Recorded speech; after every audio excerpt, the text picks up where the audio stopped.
eu queria, na verdade, conhecer vocês melhor aí, né, a associação. O interesse de vocês em compliance veio a partir de qual que é o interesse de vocês nos programas de compliance? Assim, só para eu saber também um pouquinho do foco que eu deveria... Eu estou fazendo uma pós de compliance trabalhista pela IEPREV. Meu interesse surgiu a partir quando eu comecei a conhecer um pouco de compliance. Aqui em Rondônia a gente não tem nada ainda, nenhum profissional que aborda.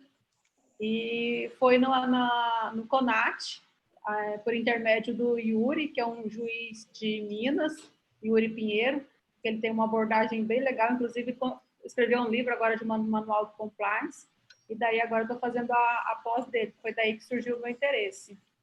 E aqui eu faço parte da Associação Rondoniense da Advocacia Trabalhista, estou presidente. Bom, eu ia te fazer uma pergunta, mas... Não, fica à vontade. Não, é que eu ia te dizer, você conhece por acaso meu livrinho, não? Eu vou abrir agora para transmitir já. Tá. Já para entrar no Face. Tá, tudo bem, depois eu comento contigo. Beleza. Espera aí que eu aviso aqui.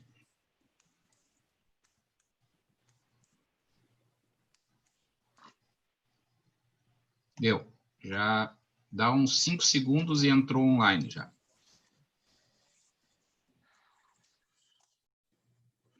Ok? Está transmitindo? Perfeito? Já, transmitindo. Pode tocar a ficha. Então, a Escola da Advocacia Nacional, da ABRAT, cumprimenta a todos nessa tarde, né? E tem a grata satisfação de receber aqui nessa cátedra online, uma cátedra virtual, 2 professores de escola, 2 professores de alto gabarito, para tratar conosco do tema específico, mais específico do compliance. O compliance aplicado à área do direito do trabalho. Eu estou aqui com a minha colega Aline, que também é da escola, né, Rondônia, tá? E nós temos aqui conosco o professor Eduardo Saad Diniz, professor da Faculdade de Direito de Ribeirão Preto, da USP, da Universidade de São Paulo, no programa de Integração da América Latina. É livre-docente em Criminologia, pela também Faculdade de Direito da Universidade de São Paulo, Ribeirão Preto, doutor pela USP e doutor também pela Universidade de Sevilha, na Espanha. Outra professora também de bastante peso aqui, a professora Carolina Busco, que nos fala diretamente do Chile, de Santiago, no Chile, da boa Santiago, lá anoitece às 10 horas da noite. Ela é socióloga pela Pontifícia Universidade Católica do Chile, né? Tem PhD em Ciências Políticas e Ciências Sociais pela Universidade de Estúdio de Macerata, na Itália, né? É gerente geral da empresa de consultoria e estudos da organização e entorno, né? E acadêmica. Me parece aqui pelo seu currículo, docente da Escola de Engenharia Industrial da Universidade de Portales. Né? Eu cumprimento a todos com uma boa tarde. Tá? Seria um prazer para todos nós recebê-los numa cátedra física. Né? Mas como isso não é possível no momento, né? Nós os recebemos esse ambiente virtual, que é de vocês, que vocês dispõem de ampla liberdade de fala e divulgação do conhecimento. Nós tratamos nessa tarde especificamente sobre esse tema, que é um tema que vem ganhado notoriedade no direito do trabalho, nas relações de trabalho, e a questão do compliance. Né? E como é que esse compliance funciona no direito do trabalho? Qual é a extensão, quais são as medidas, as contribuições desse instituto, e para isso nós trazemos vocês, professores, para que nos falem. Quem é que prefere falar primeiro? O professor Eduardo Diniz, a professora Carolina? Fique à vontade, estamos à vontade. Tiago, deixa só eu dar uma boa tarde também. Sim, claro. Quebrar o protocolo. Quero também desejar a todos e a todas uma excelente tarde. Tenho certeza que sairemos daqui bem melhores do que estamos entrando, porque o assunto ele é de suma importância, gestão de risco, valorização do trabalho humano e compliance é algo de suma importância nos dias atuais, principalmente neste momento de total excepcionalidade que estamos vivendo. Então, eu quero também dizer que a doutora Carolina, ela coordena o teletrabalho latino-americano. Isso para nós é uma grande honra, doutora Carolina, tê-la aqui. Igualmente também o doutor Eduardo. E em nome da nossa presidente, doutora Alessandra Camarano, quero agradecer a disponibilidade de vocês de contribuírem com esse tema para a advocacia de um modo geral, porque não é só para a advocacia trabalhista, mas eu tenho certeza que todos os operadores do direito, bem como a sociedade de um modo geral, ganharão muito com a abordagem desse tema. Então, muito obrigada e que tenhamos aí um excelente evento. Obrigada, Tiago. Que isso, um beijo. Bom, muito bem. Se me permite, Carolina, posso começar eu aqui a fala? Você se incomoda se eu começar? Carolina? ¿Quieres que comience yo? Bom, por favor, você. No, por favor, dale. Eduardo, puedes comenzar. Eu queria, em nosso nome, em meu nome e nome da Carolina, agradecer a generosa apresentação que o Tiago e a Aline nos fizeram, né, e nos receber na Associação Brasileira dos Advogados Trabalhistas. Também não posso deixar de agradecer ao meu professor Otávio Pinto e Silva, né, pela indicação. Ele é o responsável por essa nossa articulação aqui, né? Também me agrada muito o fato de ser nacional e internacional o nosso evento, né? Rondônia, Mato Grosso, Chile, interior de São Paulo, né? Uma coisa que de fato tem sido dinamizado pelas novas tecnologias em tempos de pandemia, e permitiu uma vez mais poder ladear minha colega de trabalho, parceira científica de tantos anos, já se vão 7 anos desde que nós iniciamos a nossa colaboração científica internacional, né? Professora Carolina Busco, tá? Enorme satisfação poder estar aqui. E o que é muito curioso, combinando esse nosso primeiro contato aqui, Tiago e Aline, né?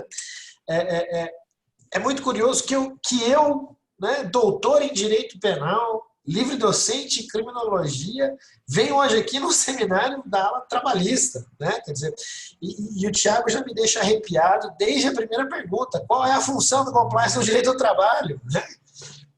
Isso só é possível a partir da enorme especialização de fato que nós tivemos, experimentamos no mercado brasileiro, né?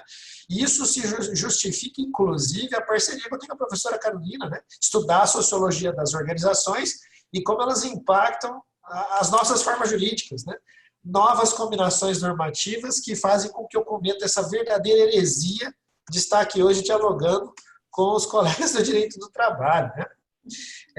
Apesar de ter sido aluno do professor Otávio Pinto e Silva, eu fui talvez dos mais negligentes alunos dele em direito do trabalho, né? Quer dizer, desde o início da faculdade eu orientei ali toda a minha formação para o direito penal. Não obstante, hoje o estudo do direito penal econômico é muito sofisticado, né? Quer dizer, eu não posso simplesmente me voltar ao estudo estritamente dogmático ou ao estudo estritamente da causa dos crimes no ambiente corporativo, né? Eu tenho que ir para muito além dessas fronteiras disciplinares, né? Então, para mim, não só uma satisfação, mas também algo que eu agradeço por me motivarem a um crescimento profissional e acadêmico. Tá? Muito obrigado. Doutor Tiago, este questionamento é o questionamento central, né? Quer dizer, a gente já vai para a conclusão do nosso debate sobre compliance, né? Para que serve tudo isso? Né? No direito do trabalho, assim como nós conversamos com a doutora Aline antes mesmo de iniciar a live, né?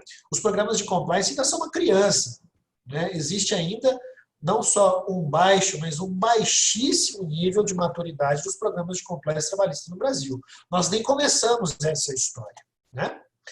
Vou fazer um rápido recorte histórico para a gente situar o nosso diálogo, né? E esse recorte eu vou optar pelo marco do ano de 2012 aqui no Brasil, tá? Antes de 2012, quando se falava em compliance, já se falava em compliance entre nós, né, era basicamente em dois campos, no âmbito anticoncorrencial e no âmbito das instituições financeiras, dos bancos. Né, era aí que tinha compliance. Né. Os precedentes que nós temos são, sobretudo, ali no âmbito das autoridades administrativas. O pessoal utilizava ali um papel que se chamava, tem aqui um programa de compliance, reduz a minha punibilidade. De 2012 para frente, nós temos a nova lei de lavagem de dinheiro no Brasil. Né? E ali se incrementam, sobretudo, as recomendações para a adoção de políticas de prevenção à lavagem de dinheiro. Né? Com comunicação de operações suspeitas, sobretudo da nossa unidade de inteligência financeira. À época ainda se chamava COAF. Tá? 2012, vamos lembrar, é o ano da ação penal 470, o julgamento do caso Mensalão, né, em que o alto escalão do governo Lula da Silva foi posto em questão no judiciário. Curiosamente, eu vim estudando essas questões sobre influência internacional. Vejam, os nossos vizinhos ali no Chile, desde 2009, já tinham uma lei de responsabilidade penal da pessoa jurídica muito sofisticada, com mecanismos muito modernos de compliance, inclusive já na sua legislação. Tá? Então eu vinha estudando isso, mas como isso aqui é teoria jurídica, né? Isso aqui não vai chegar na nossa realidade tão cedo. Mas, para o meu espanto, já em 2012, quando foi julgado o Mensalão, o então ministro Joaquim Barbosa, na primeira semana de julgamento, vai e condena por violação de dever de compliance com a participação punível em lavagem de dinheiro. Uau! Né? O nosso ministro da Justiça, Márcio Tomás Basto, vai à imprensa e vai dizer, a partir de agora as empresas têm que investir em prevenção. Né? Surge dali essa febre, né, nacional, né, que eu imaginava que fosse chegar a apenas muitos anos de distância. 2013, aquelas manifestações populares, né, nós implementamos, publicamos a lei anticorrupção, que não é uma lei de natureza penal, ela tem um conteúdo incriminador de consequências penais, né, mas é uma lei de natureza civil e administrativa, para atribuição de responsabilidade às empresas, né, com baixíssimo rendimento. Tá? Com baixíssimo rendimento. Existe uma grande retórica de 2013 para frente, que também coincide com a maturação do conceito de compliance. Né? De 2013 para frente, a gente tem um conceito de compliance como implementação de mecanismos, né, para detecção, apuração e reação às infrações econômicas no ambiente empresarial, no ambiente organizacional. Né? Uma perspectiva que eu chamei nos meus trabalhos, nas minhas pesquisas, de negativa. Eu quero negar o comportamento antissocial nas empresas. Vem a Operação Lava Jato, os primeiros início do julgamento de 2014, ali no STF, surge uma nova retórica de mercado, também com bastante influência da literatura chilena, né, de que não é só a perspectiva negativa, eu também tenho o fomento de uma cultura de integridade, uma nova cultura organizacional. A partir de agora, a gente difunde integridade nas empresas. A Lava Jato mudou a cultura organizacional do país. Né? Eu vou transitando de uma perspectiva negativa, né, para uma positiva, de fomento do comportamento pró-social, a partir de novos valores que orientam uma nova cultura organizacional. Né? E tudo isso que eu fiz nas minhas pesquisas aqui no Brasil, eu fiz bastante inspirado no orientador da professora Carolina, professor Dario Rodrigues Mancilla, né? Ele que estuda a cultura organizacional latino-americana. Nos 2 últimos anos, sobretudo, veio uma terceira fase na evolução de conceito de compliance entre nós. Né? A partir de agora, a gente começa a dizer, não, a gente usa inteligência artificial para sofisticar os mecanismos de detecção, apuração e reação às infrações econômicas. Nós utilizamos inovação social, né? A gente usa compliance também para gerar novos produtos e criar novas oportunidades de mercado. Né? Mas nada disso, e aí eu boto o meu psicólogo, né? Nada disso vem acompanhado de evidências científicas sobre o fato de que essas medidas trouxeram mudanças no comportamento ético empresarial. Né? Então, existe um grande movimento de criação de uma indústria de compliance, de produtos de compliance, mas sem repercussão efetiva na prática, sobretudo sem repercussão na mudança das estruturas de governança no ambiente empresarial. Né? E, curiosamente, de março para cá, existe um quarto movimento, né? Um movimento para se discutir a função dos programas de compliance na gestão das crises trazidas pela pandemia, né? Mas também ainda, quer dizer, nós ainda temos um baixíssimo nível de sofisticação, pouca experimentação científica sobre o que funciona e o que não funciona, né? No âmbito trabalhista, e aí assim, já com todas as limitações do meu pouco conhecimento na área, né? Quer dizer, eu sou aqui um estrangeiro, né? Eu tomo as experiências e vou processá-las a partir da minha especialização em compliance, né? O que nós temos é o que sempre tivemos, né? Nós temos avaliação de risco, documentação, né? Iniciamos a especializar os nossos treinamentos, tá? Porém, nós ainda não entendemos o fato de que os programas de compliance podem significar a utilização dos recursos empresariais para melhoria significativa nas condições da vida do trabalhador. Por quê? Comentário genérico, posso seguir na discussão com vocês. Nós ainda não superamos no Brasil a mentalidade organizacional orientada à maximização do valor dos shareholders, dos acionistas, né? Quanto que eu vou ganhar com isso daí mesmo? Se eu adotar um programa de compliance trabalhista, né? Eu vou evitar então os processos, eu vou me imunizar, né? Quanto que eu vou reduzir nos custos processuais com isso mesmo? É sempre orientado numa forma de percepção rápida de valores, né? Nós não conseguimos ampliar isso numa perspectiva de stakeholders, especialidade da professora Carolina, né? Como é que nós ampliamos a utilização e o compartilhamento dos recursos empresariais, né, para alcançar com máxima efetividade o maior número de pessoas possível, sobretudo os trabalhadores, né, sobretudo os empregados da empresa. Tá? Então a gente ainda não chegou nessa fase, nessa maturação. É uma plataforma que está sendo ainda criada, né, e que nós devemos avançar bastante nisso. Tá? Um último comentário, que depois eu queria voltar nele, se vocês me permitirem, Tiago e Aline, né? A questão da gestão de risco. Nós tampouco, no âmbito trabalhista, eu não tenho conhecimento de práticas melhores nesse sentido, superamos a gestão de risco meramente jurídico. Isso pode ou isso não pode, conforme a lei, né? Isso é muito pouco para a nossa tecnologia de compliance. Isso é muito pouco para a realização efetiva das funções de compliance. Porque eu posso simplesmente estar criando ou falsos positivos ou falsos negativos. Na seguinte medida, o que é um falso positivo e um falso negativo? Falso positivo. Aqui existe uma infração da legislação laboral, onde não existe. Ao contrário, pode fazer, pode tocar, porque aqui não existe inflação laboral, né? Sobretudo em situações contingenciais, como a nossa da pandemia hoje, a nossa grande tendência é justificar qualquer tipo de situação, né, a partir do regime de emergência nas contratações, sobretudo, né, ou na redução da jornada laboral. Né? A gente ainda não avançou nisso, nós não temos aquilo que nós, na criminologia, temos de forma um pouco mais... com um pouco mais de literatura a respeito disso, ao menos 2 décadas de literatura a respeito disso, a analítica das causas raiz. Né? Como é que nós, de fato, detectamos ou uma infração econômica ou uma infração laboral no ambiente organizacional que justifique, então, né? Que justifique a sofisticação de compliance, que justifique, sobretudo, os investimentos de compliance nessa área. Tá? Então, vocês me desculpem, mas eu achava que era necessário fazer assim, essa primeira contextualização, botar alguns conceitos ali no lugar, para que nós pudéssemos aí avançar na discussão. Perfeitamente. Professora Carolina, o que a senhora traz para nós?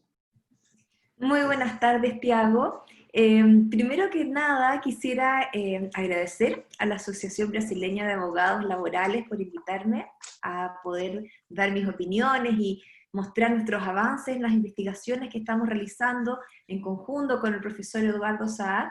Gracias a Lynn también por participar de esto y poder conversar contigo.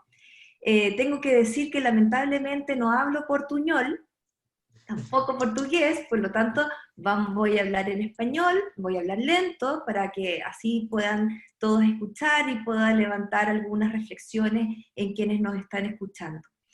El profesor Eduardo habló muy claramente, de manera muy interesante, especialmente sobre compliance, ¿no es verdad? Y tiene mucha experiencia, por supuesto, como abogado en temas legales. Como ustedes saben, yo soy socióloga, me he especializado en la sociología de las organizaciones, por lo tanto, el aporte que voy a hacer hoy tiene más que ver con los impactos que está teniendo la pandemia, el teletrabajo, ¿no es cierto?, y las transformaciones vinculadas con la cuarta revolución industrial en el trabajo, y cómo repensamos, ¿no es cierto?, cómo redefinimos temas asociados a este seminario, como por ejemplo la valorización del trabajo o la gestión del riesgo. Cuando hablamos de teletrabajo, ustedes saben, es un fenómeno que viene de mucho antes. Nosotros lo estamos experimentando particularmente en América Latina a raíz de la pandemia. Sin embargo, es un fenómeno posible con la tercera revolución industrial. ¿Por qué? Porque depende de las tecnologías de la información y la comunicación, y el acceso a Internet principalmente. La Organización Internacional del Trabajo define el teletrabajo como la posibilidad de desarrollar, ¿no es cierto?, nuestras actividades laborales fuera del espacio del empleador, gracias a las tecnologías de la información y la comunicación.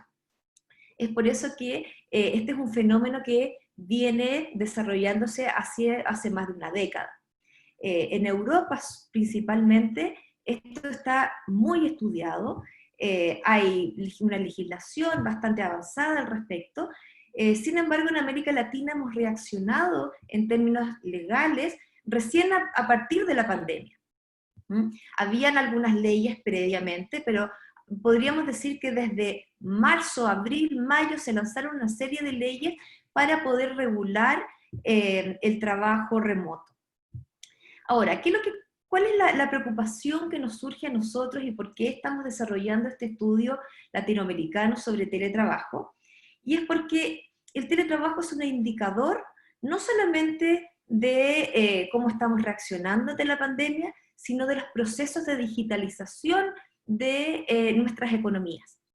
Con la cuarta revolución industrial, que ustedes saben que ya se habla que estamos en pleno comienzo de esta transformación, que significa una transformación para nuestras organizaciones en términos de estructura organizacional, en términos de gestión organizacional.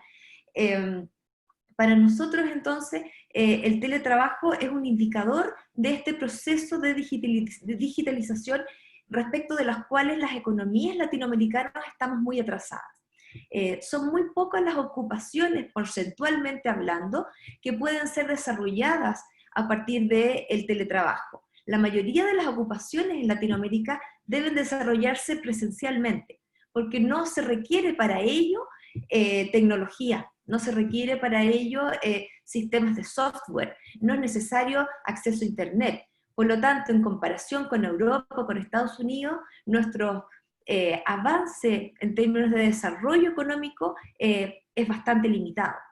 Y es muy preocupante. ¿Por qué? Porque de aquí a 10 años nuestra capacidad de competencia va a ir reduciéndose cada vez más. Y esto se ve reflejado en educación, esto se ve reflejado en cómo nos preparamos en las universidades para enfrentar nuestros trabajos. Hay un estudio muy interesante que desarrolla la Comunidad Europea, donde previenen cuáles serían los nuevos riesgos asociados al trabajo en términos de seguridad y salud.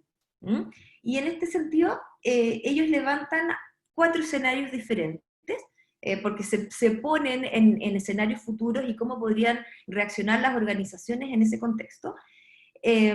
Y bueno, y nos explican que estos desafíos están asociados obviamente al nivel de crecimiento de la economía y a la inversión que los estados desarrollan en tecnologías de la información y la comunicación.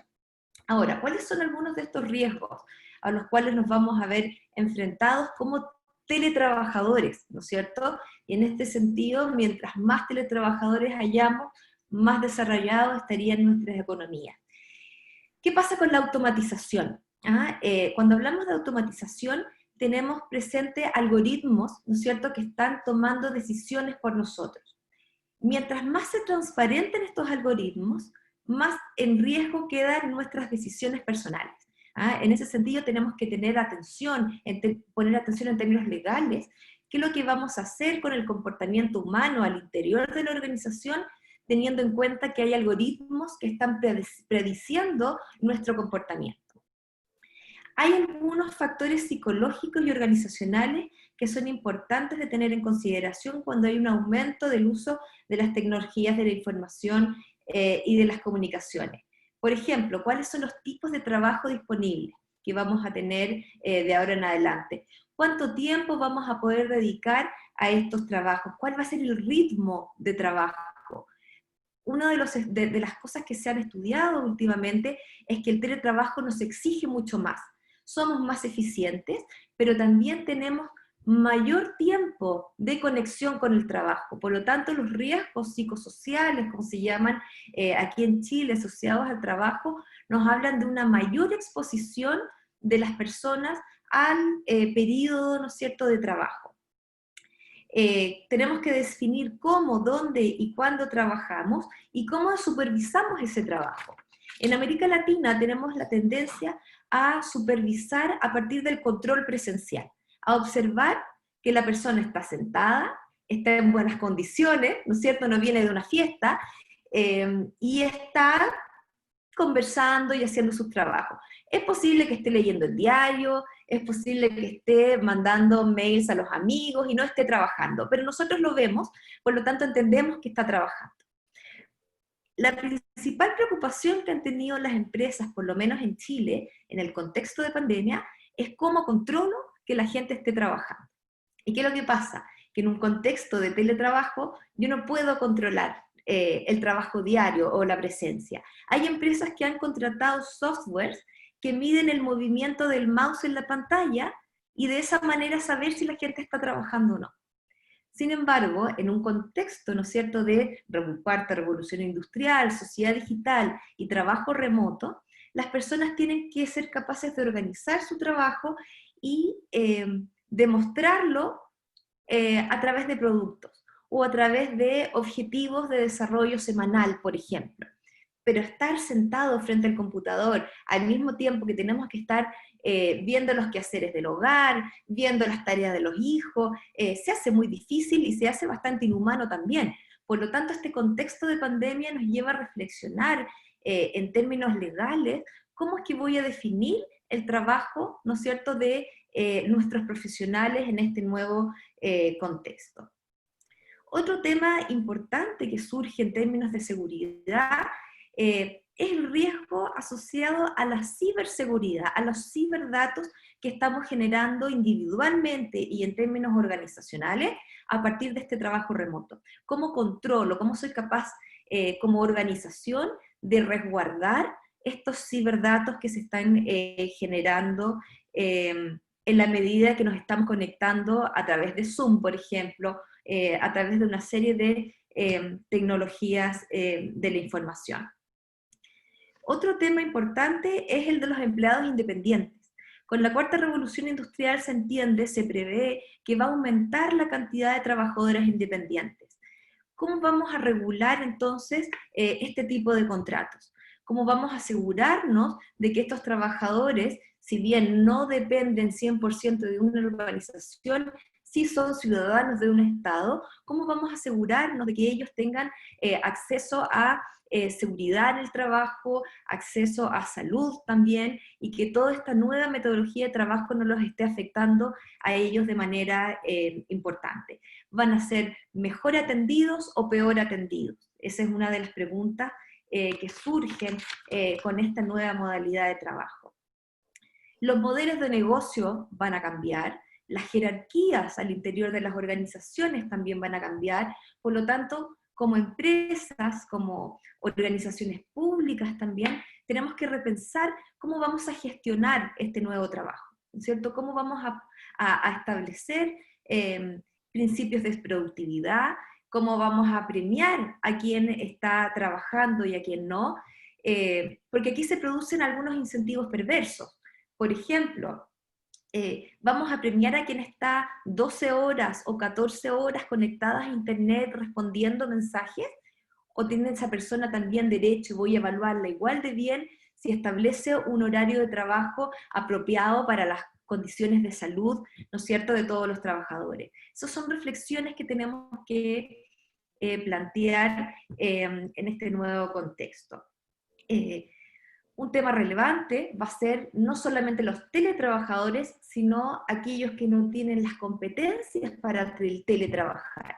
¿Qué pasa con aquellas funciones, aquellos trabajadores que no han sido preparados para adaptarse a estas nuevas tecnologías? ¿Cuáles van a ser sus labores?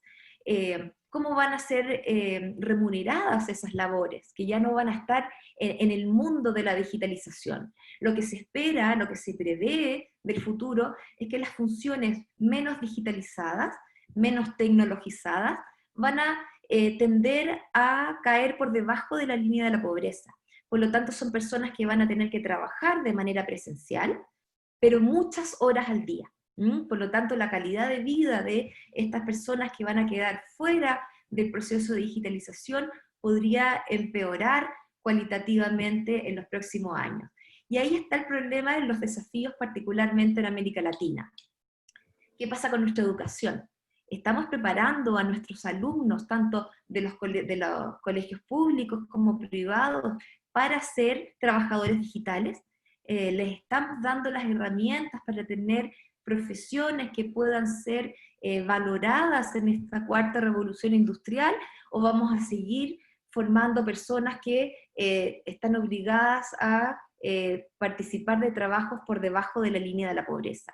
Esos son algunos de los temas que nosotros estamos invitando a reflexionar, y a partir de este estudio latinoamericano sobre teletrabajo que hemos levantado junto con el profesor Eduardo Saad Diniz, vamos a dejarles el link para que puedan acceder a responder esta encuesta que hemos levantado. Vamos a poder tener información concreta para hacer análisis estadísticos y también análisis cualitativos respecto del estado de la región de Latinoamérica en este contexto. Tenemos mucha información y ya se han levantado estudios de toda naturaleza en Estados Unidos y en Europa. Sin embargo, en América Latina nuestras economías están atrasadas, pero además el estudio del teletrabajo es algo que todavía no se ha profundizado, y eso es algo que nosotros queremos hacer con el profesor Eduardo, y creemos que contribuiría de manera importante a la generación de la legislación en nuestros países para enfrentar este nuevo tipo de trabajador que, si todo sale bien, si nuestras economías avanzan apropiadamente, debería ser cada vez más frecuente. Esa sería mi exposición. Espero quedo abierta a sus preguntas. Aline, fique à vontade. Desculpa, eu estava com o microfone desligado. As tecnologias nos pegam, né? Agradeço, doutora Carolina. A doutora Carolina fala do Chile. Estávamos há pouco aqui discutindo quem está mais perto dela, e eu disse que eu, de Rondônia, estou mais perto, porque daqui é só atravessar o Peru e já estamos no Chile. Muito obrigada pela sua contribuição, doutora Carolina. Doutor Eduardo, o senhor gostaria de fazer as considerações? Bom, eu vou seguir. Aline, só antes de prosseguir, não sei se me permite, professor Eduardo. Pois não. Professor Eduardo, eu me inteirando sobre o assunto do compliance por esses dias, né, aqui, inclusive, de poder debater essa questão com o senhor, a minha formação, uma formação em Direito, também pela Universidade de São Paulo, e a minha visão no direito é mais voltada com uma crítica marxista do direito, né? E eu tenho uma preocupação, me surgiu uma preocupação em relação a isso. Porque, veja, não sei se o senhor concorda comigo, mas me parece que o capitalismo ele se estrutura na noção de corrupção, ou seja, que a corrupção é estrutural e estruturante do capitalismo. De modo que não haveria capitalismo, pelo menos não se conhece, desde que inventado, capitalismo sem corrupção.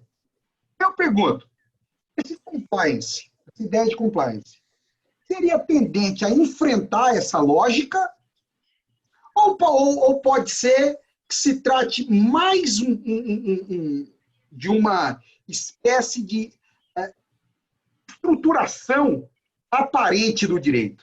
O direito, em alguma medida, é uma expressão da organização das aparências, né? O compliance, ele vem para enfrentamento dessa lógica ou para colaborar com ela? Tiago, é excepcional a sua pergunta, né? Uma pergunta para uma tese, né? A gente pode, se você me der 3 anos e a gente submeter a essa resposta a uma banca com 5 examinadores, seguramente você sai dela com o título de doutor em Direito do Trabalho, né? Seguramente. Veja, sempre que eu conversei com um advogado trabalhista ou com professores de direito do trabalho sobre a questão dos programas de compliance, é curioso como o trabalhista vai logo dizendo, mas se eu sempre fiz, quer dizer, estruturar deveres, documentar, né, treinar as pessoas, né, proteger a saúde do trabalhador, isso eu sempre fiz, né? Eu sempre estruturei deveres e sempre trabalhei, curiosamente, isso a gente ouve como vanguarda nos trabalhistas, né? Com a prevenção, né?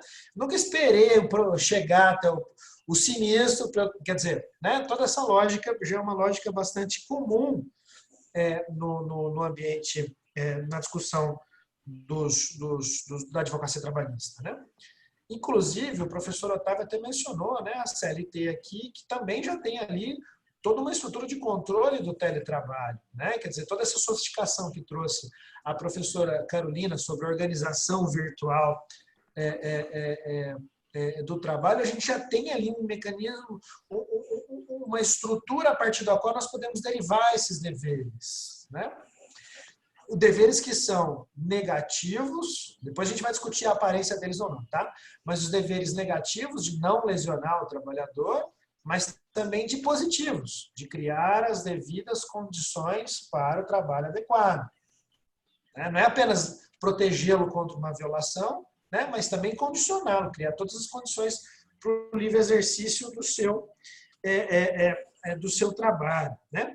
Organizar, controlar, portanto, esse risco decisório dentro das empresas. Os trabalhistas sempre fizeram, muito antes de qualquer outro ramo do direito.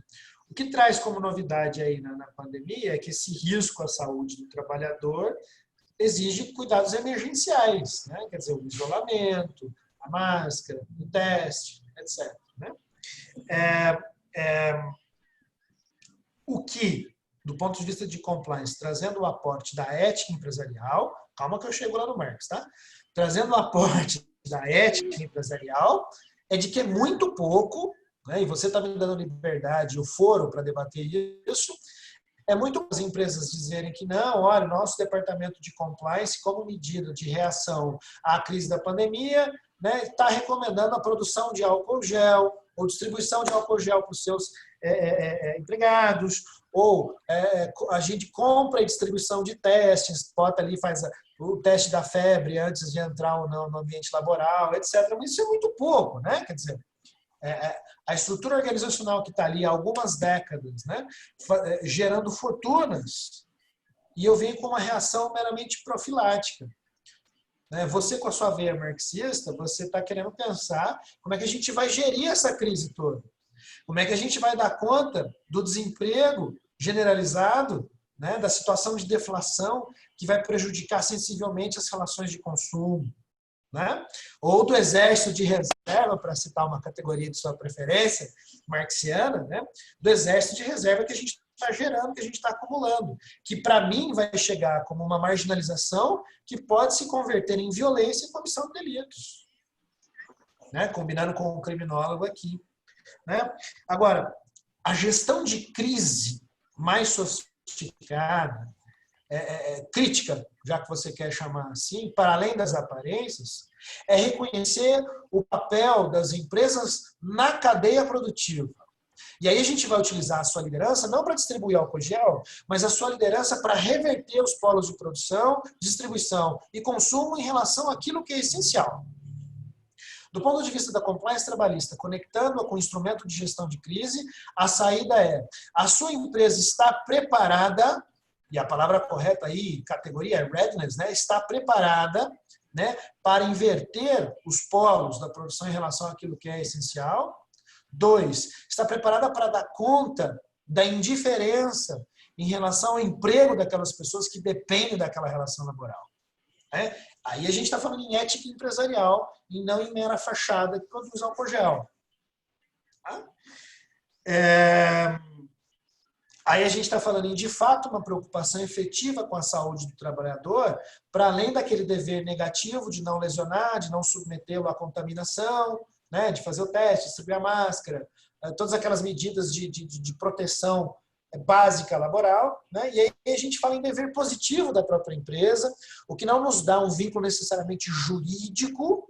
Não existe esse dever positivo, tem que fazer uma grande derivação ali da nossa normativa constitucional para chegar a caracterizá-lo, tá? Mas é uma obrigação de natureza moral. E aí você orienta o comportamento empresarial, né, a partir de obrigações morais. Tá? Aí a gente leva isso para o plano da corrupção. Né? A gente não precisa chegar até o Marx. Eu não preciso chegar aqui e mandar a bandeira vermelha na frente do vidro. Vamos antes, vamos chamar aquele que todos consideram conservador, o Durkheim. Né? O Durkheim já dizia que o crime existe assim como existe sociedade. Que, aliás, o crime é normal, né, e pertence à especialização dessa sociedade. Quer dizer, então, que a corrupção é imanente à sociedade. Ela sempre existiu e sempre vai existir. Não existe essa retórica da erradicação à corrupção. Essa retórica só acaba justificando um certo fanatismo moral de algumas operações, forças-tarefas que a gente tem por aí. Né? Agora, a inteligência sociológica aqui, a professora Carolina é a nossa mestra, né? Meu referencial é todo baseado na escola a qual ela se filia. Nós temos que saber que corrupção é tolerável e que corrupção é intolerável. E aí a gente supera o fanatismo moral. E aí a gente consegue estruturar mecanismos, de fato, de redução à criminalidade empresarial, realistas. Entendeu? É que a gente estrutura os programas de compliance, né, para que eles possam mover modificações substanciais na cultura organizacional. Vale dizer, modificações substanciais no comportamento ético empresarial. E eu nem cheguei na crítica do Marx. Não precisei nem chegar até ali. Tá? Estou trabalhando ainda com uma plataforma toda funcionalista. Tá? Agora, nós, no ambiente do direito do trabalho, sempre fizemos compliance. Essa é a verdade, né? Quer dizer, sempre houve uma estruturação de deveres, sempre houve avaliação de risco, né? Saúde do trabalhador, sobretudo. Sempre houve documentação. Agora, esse é o momento correto para, na medida em que a gente tem o aporte sociológico, a especialização das organizações virtuais, né? Toda a especialização do comportamento arriscado no ambiente empresarial, esse é o momento da promoção de soluções inovadoras.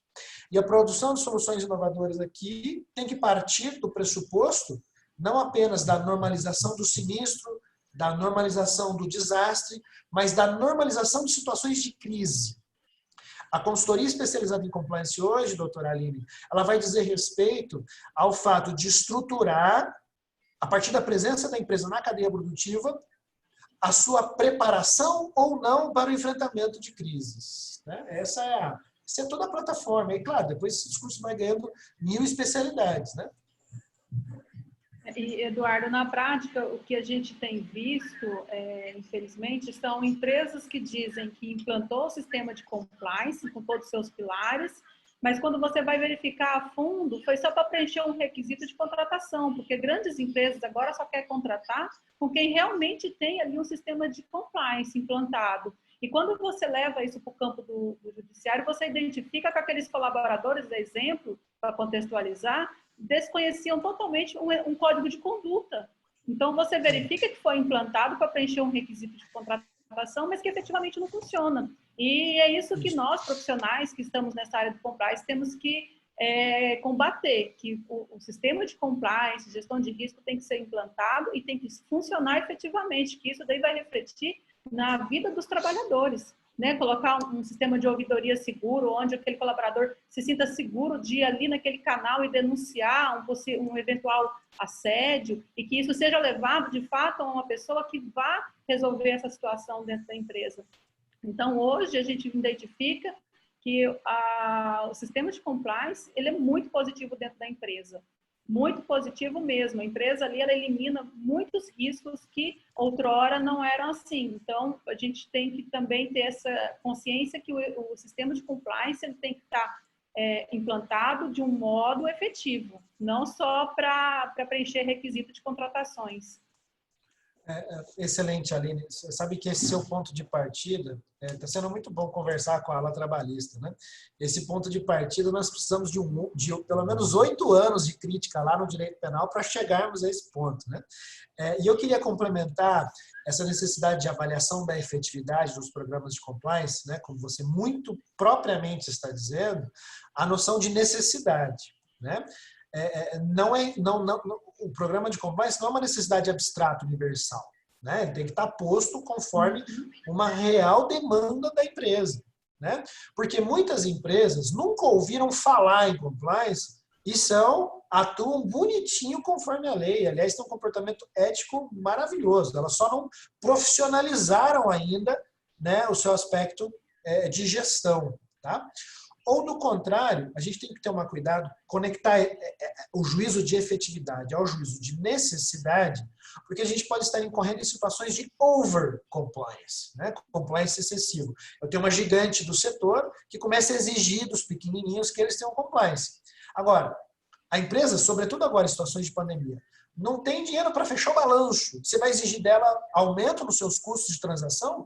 Com base em quê? Como é que se justifica isso? Por que você, grandão, não utiliza os seus recursos para me capacitar? Né? Building Capacities, que é outra linha que eu trabalho com a professora Carolina. Né? Isso tem que tomar cuidado, e isso no âmbito concorrencial está muito claro, né? Para que os programas de compliance não sejam utilizados como dominação estratégica de mercado, supressão dos players menores. Tá? Por outro lado, e aí eu queria, conectando com a professora Carolina, né, estabelecer alguns juízos sobre a análise de stakeholders, né, que é uma das especialidades dela. Nós mantemos interlocução já há alguns anos sobre essa questão. Né? Muitas vezes eu posso ostentar o programa mais lindo, né, de responsabilidade social corporativa, né, de envolvimento dos stakeholders, e mesmo assim, porque eu me orientei aos stakeholders, eu encontrar outros espaços para justificação moral para a prática de outras infrações, como, por exemplo, artigo 149 do Código Penal, né, que é a minha paixão, é aquela que me conecta ao direito do trabalho, redução à condição análoga de escravo. Se nós olharmos as empresas campeãs no Brasil em responsabilidade social corporativa, né, e combinarmos, cruzarmos com os dados das investigações do Ministério Público do Trabalho, a gente vai achar ali envolvimento delas. Então, nós temos que tomar cuidado, né, para que essa orientação aos stakeholders, nessa linha crítica do Dr. Thiago, né, que isso tampouco seja uma cobertura moral para justificar a prática de outras infrações. Por exemplo, redução à condição análoga de escravo. Se você me permite, Aline, para passar para a professora Carolina, né, como é que a gente faz essa análise de stakeholders, né, e aí na lógica da gestão de risco também, e como é que a gente supera conflitos entre os stakeholders, né, que eu acho que é muito importante aqui para o nosso diálogo do trabalhista, do laborário. Né?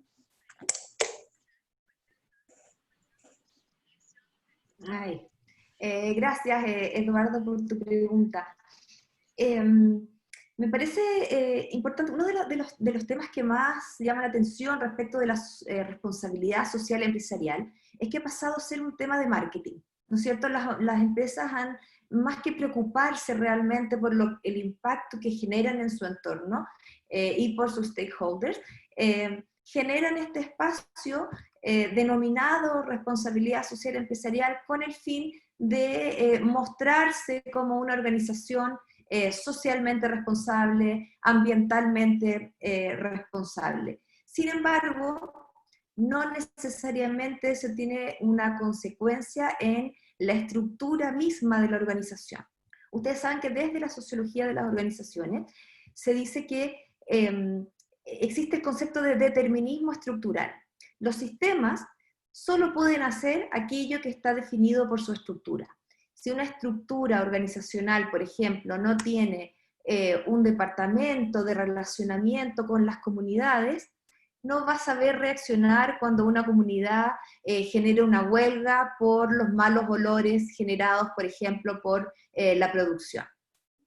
En ese sentido, me parece que tiene mucha relevancia lo que Eduardo dice cuando habla de el impacto real o moral que puede tener la empresa con sus stakeholders. Una cosa es un compromiso moral en términos de valores que puede estar definido como parte de su misión, pero otra cosa es que la organización se reestructure, genere una nueva modalidad dentro del gobierno corporativo para reaccionar de verdad ante estas demandas generadas por los stakeholders. Demandas que son, como decíamos, tanto sociales, medioambientales, o también podría ser a partir de la competencia de las agencias de gobierno. Si la estructura organizacional no se adapta para poder reaccionar a estas nuevas demandas generadas por los stakeholders, la empresa solamente va a estar hablando palabras bonitas, va a estar solamente mostrando una imagen que más bien busca políticas de marketing, pero no necesariamente una acción real. Entonces, en ese sentido, el compromiso moral, podríamos decir, solamente se va a observar si es que hay un cambio en la estructura organizacional y este cambio tiene que estar anclado en el gobierno corporativo, de manera que las máximas autoridades puedan estar reaccionando y tomando decisiones para llevar a cabo este compromiso con sus stakeholders.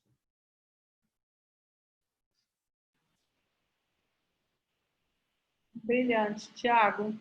O professor Eduardo, retomando aquele assunto, a questão posta da seguinte maneira: a lei já proíbe, já tem os mecanismos de proibição, os mecanismos de profilaxia e os mecanismos de orientação na conduta dos seres humanos, né? Inclusive, essa é a utilidade professa dela.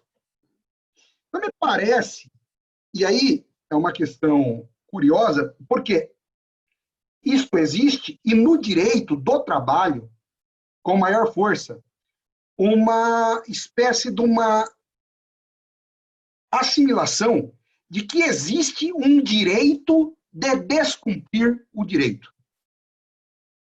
Tá? Existe, então, e isso é notório dentro do campo do direito do trabalho, né? Direito de descumprir o direito. E aí, a pergunta que eu faço é se esse mecanismo do compliance ele pode revelar uma efetividade ou se ele visa justamente o combate dessa concepção.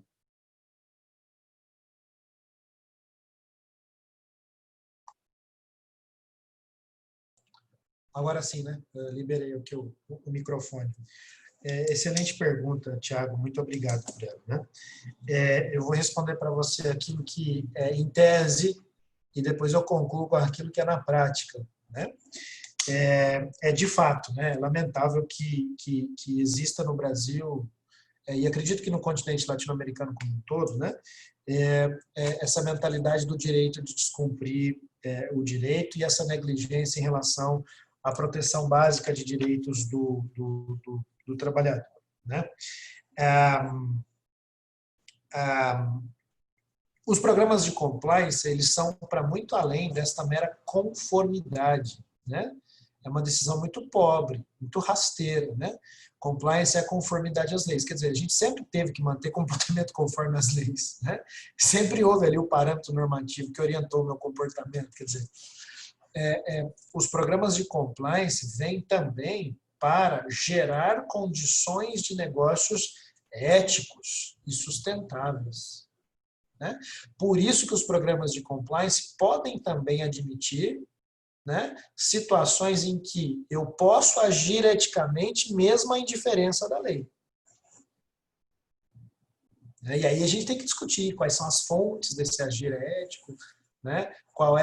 E aí vem a orientação sociológica que me dá um guia, quer dizer, esse agir ético contra a lei é um agir que pode pelo menos estar provocando melhorias e benefícios aos stakeholders, né? Então tem esse referencial de realidade empírica trazido pela sociologia também, né?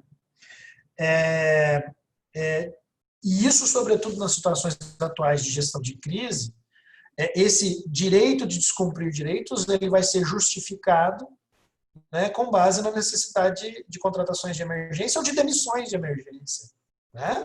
A gente está vivenciando isso. E vai ser muito difícil para o advogado trabalhista, né, estabelecer justamente os nexos causais entre a situação de crise, né, e a justificativa da sua decisão. A justificativa da sua decisão por demissões por emergência, por exemplo, por redução de jornada por emergência e essas coisas, né? Agora, na prática, o que nós temos não é a utilização dos programas de compliance, né, para a promoção de um novo ambiente ético-negocial, né, para a promoção da melhoria das vidas das pessoas a partir de uma orientação de stakeholders, né? Nós temos o contrário. Pela fragilidade da nossa política regulatória, pela ausência de mínima coerência na atuação das estratégias de enforcement das autoridades fiscalizadoras, né, e pelo conservatismo das iniciativas corporativas, que se utilizam de compliance não para cooperar, né, não para criar um novo ambiente laboral, não para forjar pela cooperação com as autoridades reguladoras e fiscalizadoras um novo ambiente ético-negocial, mas para se distanciar delas, mas para se proteger delas, né? Os gastos com defesa corporativa e os gastos de compliance não vêm com essa nossa finalidade, com essa preocupação. Eles vêm muito pelo contrário, né? Eles vêm como instrumento de distanciamento, em relação a reguladores e fiscalizadores, né? Então, na prática, existe toda uma desconstrução desse raciocínio que, em tese, é tão bonito, né?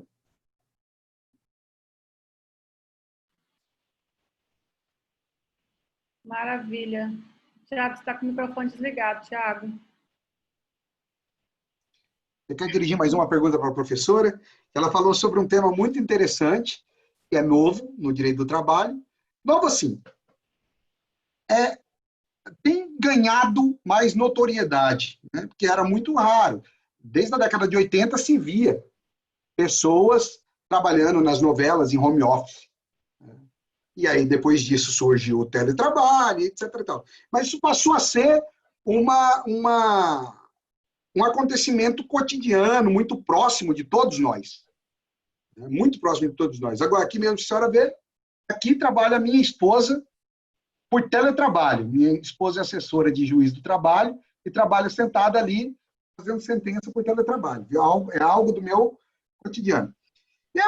A senhora fez uma constatação, professora, agora há pouco, no sentido de que o teletrabalho ele tem trazido um aumento de produtividade, um aumento sensível de produtividade. E eu gostaria de saber se esse aumento de produtividade tem sido através de uma extração de mais-valia absoluta ou relativa. Ou seja, é uma organização do trabalho ou é um aumento puro de trabalho sem a devida contraprestação, sem o pagamento das horas extras. O que tem gerado esse aumento de produtividade? Tiago, muy buena tu pregunta. Casi todos los estudios muestran que cuando uno trabaja de manera remota, es diferente trabajar de manera remota y estar moviéndose de un lado para otro que trabajar desde la casa. Lo que tiene más valor, al parecer, para el trabajador es trabajar desde la casa. Eso se transforma en mayor productividad, ¿no es cierto?, y en un mejor equilibrio entre la vida personal y laboral.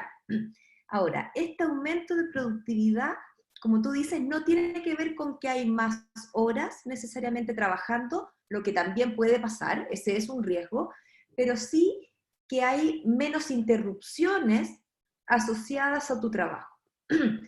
Nosotros ahora estamos trabajando en una situación particular en casa junto con todos los demás integrantes de nuestra familia, ¿cierto? Sobre todo aquellos que tienen hijos pequeños, lo están pasando un poco mal. Pero en condiciones normales, lo que sucede en la casa es que tenemos muchas menos interrupciones. Cuando nosotros trabajamos en la oficina, no sé, me imagino que en Brasil es igual que en Chile, igual que en cualquier parte de Latinoamérica, tenemos un espacio para tomar café, tenemos un espacio para conversar cómo fue el día anterior, cómo nos fue en el doctor, cómo les fue a la prueba a nuestros hijos. Hay un espacio de conversación habitual, y esos son espacios también de interrupción.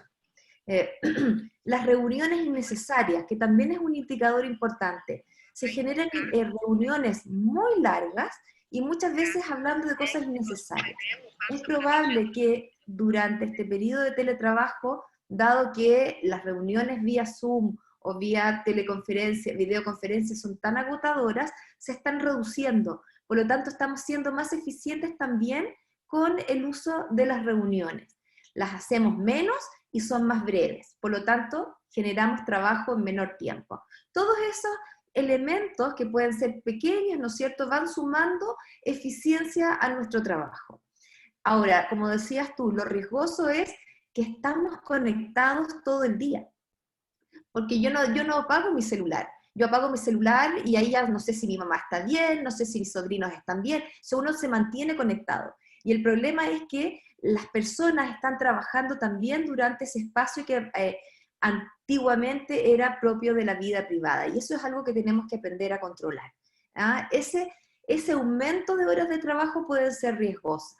Pero el aumento de la productividad, dado que tenemos menos interrupciones, es efectivamente una consecuencia positiva del trabajo desde el hogar. Muito obrigado. Muito obrigado pela resposta. Aline? E é interessante, Thiago, que agora, não sei você, pelo jeito você também está vivendo o home office, né? Eu tenho vivido o home office há 2 meses, e eu tenho essa impressão que eu tenho trabalhado muito mais do que antes. Parece que antes a gente se deslocava mais, mas hoje em dia eu sento na frente desse computador às 7 horas, 8 horas da manhã, e à noite estou por aqui ainda, trabalhando. E eu tenho falado muito para a minha equipe para questões de pausa, porque eu tenho percebido que às vezes eu esqueço de tomar água, esqueço até de ir ao banheiro, esqueço de me alimentar. Então a gente tem que ter esse equilíbrio, a gente tem que ter essa cobrança também de pausas que a gente precisa dar.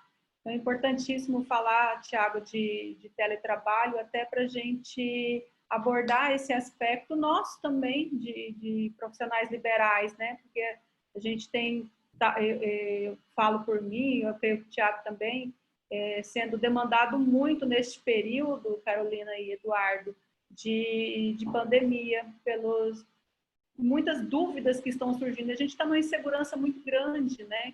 Então, eu tenho me cobrado muito. Eu tenho querendo abraçar o mundo e às vezes a gente não consegue, a gente tem que entender esses limites também, né?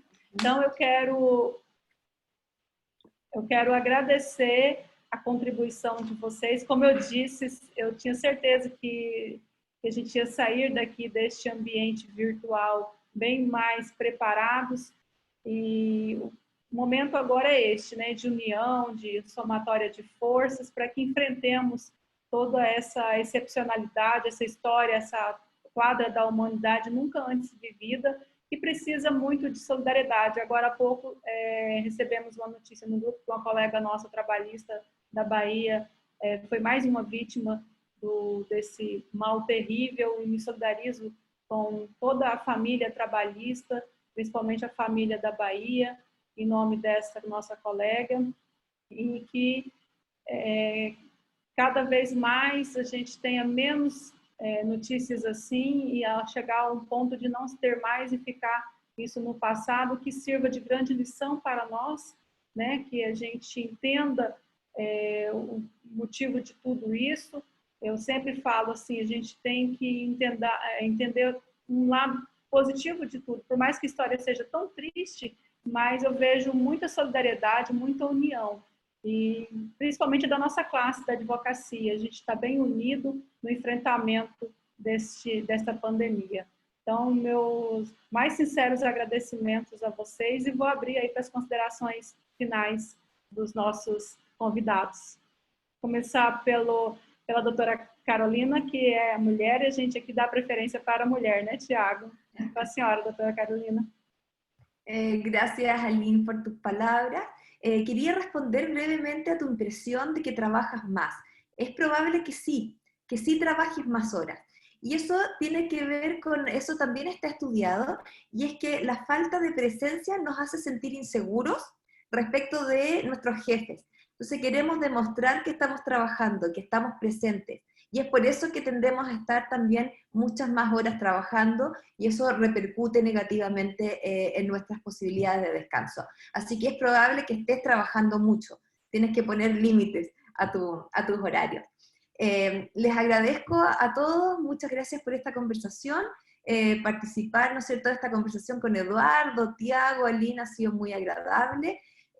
Interesantes las preguntas también. Espero que las personas que nos están escuchando nos ayuden a responder este estudio que estamos realizando con Eduardo sobre teletrabajo y lo compartan con otros.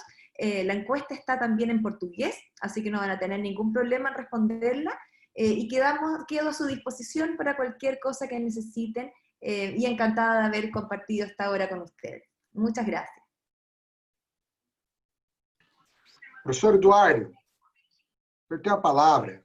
Tudo bem, eu queria agradecer a Aline e ao Tiago e a Associação Brasileira de Advogados Trabalhistas, né, por me tirarem da minha zona de conforto, né, dialogar sempre com penalistas e criminólogos e me trazer para um debate tão rico, né? Eu anotei aqui 3 ou 4 temas para novas pesquisas científicas, inclusive, e queria deixar aqui a USP de Ribeirão Preto e também o PROLAN, já com agradecimento também ao professor Otávio Pinto Silva pela indicação, né? Mas a USP de Ribeirão Preto e o PROLAN à disposição para nós seguirmos aperfeiçoando os programas de compliance com essa sofisticação aí da compliance trabalhista, né? Tentando pensar não apenas em proteção imediata da saúde do trabalhador ou do risco laboral, mas também em soluções inovadoras para posicionar as empresas na cadeia produtiva, né? E a partir disso voltar a produção para aquilo que é essencial e reestruturar o mercado nacional e, quem sabe, latino-americano em alguns casos, né? Numa situação de carência de recursos escassos. Tá? Então, fica aí o convite, estou à inteira disposição e muito obrigado mais uma vez pela oportunidade. Nós é que agradecemos, e a Escola da Advocacia Nacional, da ABRAT, agradece aos senhores professores, agradeço a você também, Aline, e agradeço a todos que nos ouviram, né? E dizer que as nossas lives continuam tratando dos mais diversos temas do direito do trabalho e dos direitos que se correlacionam ao direito do trabalho. Tinha uma anotação aqui, professor, que dizia assim: o direito do trabalho é, portanto, a forma jurídica desnuda do capitalismo. Por isso, esse direito se mostra vil e vergonhoso, uma raça jurídica inferior, uma imitação do direito, assim como o trabalhador seria uma imitação do homem, né? O direito do trabalho permeia todas essas questões, e é por isso que é muito bom tratar com todos os senhores que participam dos mais variados ramos de pesquisas do direito. Muito obrigado, uma boa tarde a todos. Boa tarde a todos. Obrigada.